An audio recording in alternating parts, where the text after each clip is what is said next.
जोहार साथियों, मैं संजीत आप सभी को अपने परिवार सॉल्यूशन ऑफ संजीत में स्वागत करता हूं। और आज का टॉपिक है वो हमारा करंट अफेयर्स है। आज हम करंट अफेयर्स के सेट 9वें नंबर को देखेंगे। इसके पहले हमने 2-3 सेट करवा चुके हैं, वो वीडियो ना देखेंगे तो जाकर देख सकते हैं, ठीक है ना। तो चलिए शुरू करते हैं। और ये जो डीएसपी सर के द्वारा करंट अफेयर्स निकाला गया वो उन्हीं का ही सेट है। तो चलिए सबसे पहले नंबर सवाल पर चलते हैं कि 36वें राष्ट्रीय खेल गुजरात में झारखंड कुल 13 पदक के साथ कितने स्थान पर रहा था। देखिए सबसे पहले याद रखना है 36वें राष्ट्रीय खेल में जो है ये झारखंड के द्वारा कितना पदक लाया गया था, तो कुल टोटल जो है 13 पदक लाया गया था।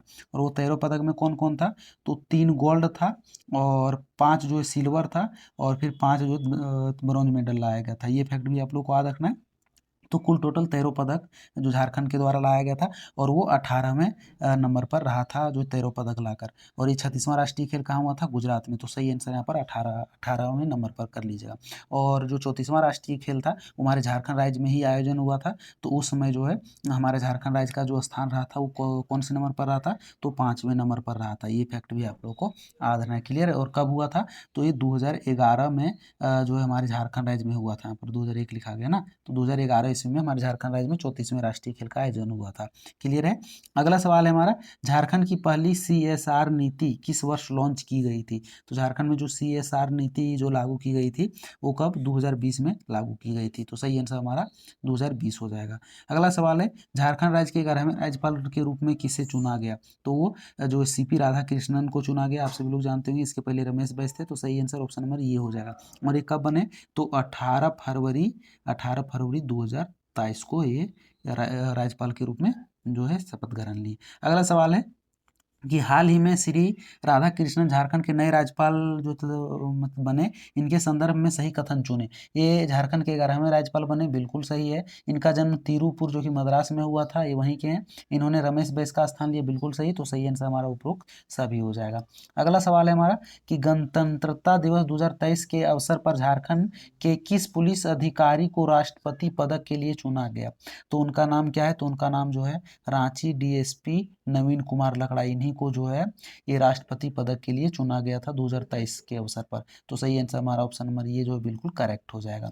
अगला सवाल है कि झारखंड में बिरसा मुंडा अंतर्राष्ट्रीय हवाई अड्डा जो रांची में है, तो इसके बाद दूसरा अंतर्राष्ट्रीय हवाई अड्डा वो कौन है। तो हमारे झारखंड राज्य में मात्र 3 ही हवाई अड्डा है। एक हमारा जो बिरसा मुंडा हवाई अड्डा जो कि मतलब रांची में है, फिर एक देवघर में है और एक जो बोकारो में। तो इसमें से जो अंतर्राष्ट्रीय हवाई अड्डा की बात किया जाए तो जो है दूसरा नंबर पर जो आता है वो हमारा देवघर वाला आता है। राइट आंसर हमारा देवघर वाला हो जाएगा। क्लियर है।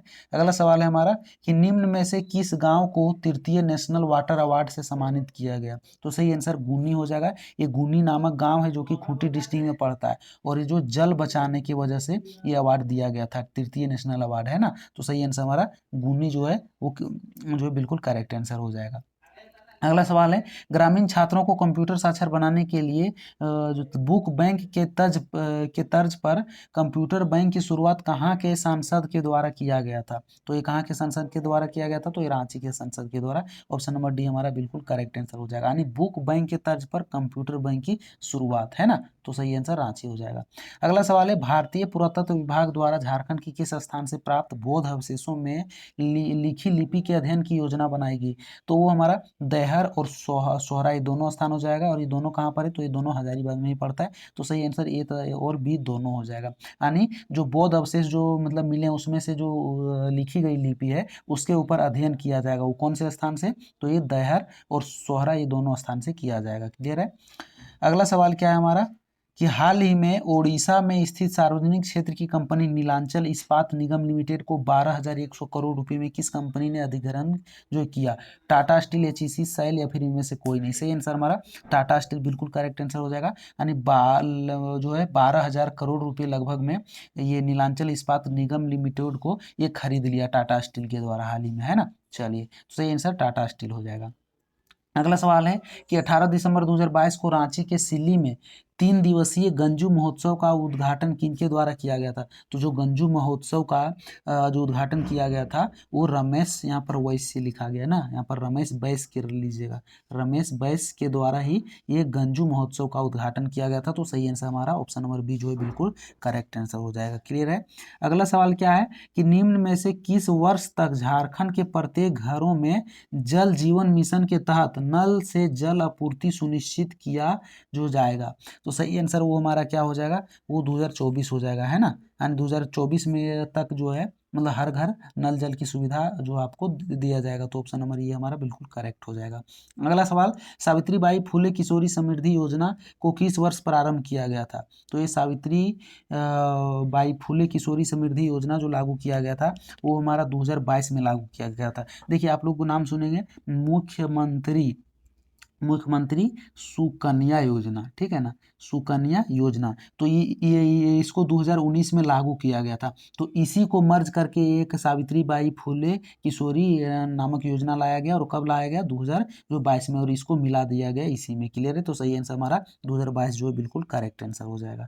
अगला सवाल क्या है हमारा कि गुरुजी स्टूडेंट क्रेडिट कार्ड योजना के संबंध में कौन सा कथन जो है सत्य है उसकी पहचान करें। तो इस योजना के क्रियान्वयन हेतु 200 करोड़ रुपए का जो फंड रखा जाएगा, कॉर्पस फंड रखा जाएगा, बिल्कुल सही है। बैंकों के द्वारा स्वीकृति के समय निर्धारित ब्याज की गणना साधारण ब्याज के दर पर की जाएगी जो ऋण की पूरी अवधि तक फिक्स्ड रहेगी, ये भी हमारा सही हो जाएगा। लाभार्थी को दिया गया राशि का अधिकतम 30% नॉन इंस्टीट्यूशनल कार्यों यानी लिविंग एक्सपेंस सहित हेतु प्राप्त होगा, ये तीनों कथन सत्य है। तो सही आंसर हमारा सभी कथन जो है सत्य हो जाएगा। क्लियर है। यहाँ पर ये गुरुजी क्रेडिट स्टूडेंट क्रेडिट योजना के बारे में जो बोला जा रहा है ना। अगला सवाल है हमारा और ये अंतिम सवाल है हमारा कि सामार का पूर्ण रूप जो है वो क्या है? Strategic action for alleviation of malnutrition and anaemia reduction. तो सही आंसर हमारा ऑप्शन नंबर ये ही जो है बिल्कुल करेक्ट आंसर हो जाएगा। क्लियर है। यानी सामार का जो पूर्ण रूप होगा वो strategic action for alleviation of malnutrition and anaemia reduction हो जाएगा। तो ऑप्शन नंबर ये हमारा सही आंसर हो गया। तो आज के लिए बस इतना ही। और आज हमारा ये जेनरिक पेपर का कुछ असाइनमेंट जमा करना था, बहुत ज़्यादा लिखना पड़ा। तो आज जो है थोड़ी सी थकी हुई जो कि महसूस हो रही थी, इसीलिए आज हम लाइव क्लास नहीं ले पाएंगे। रिकॉर्डेड वीडियो है तो इसी को हम अपलोड कर देंगे। क्लियर है। तो फिर आप लोगों से मिलेंगे कल के सेशन में। तब तक आप लोग अपना ख्याल रखिएगा। तब तक के लिए टाटा बाय बाय, जय हिंद, वंदे मातरम।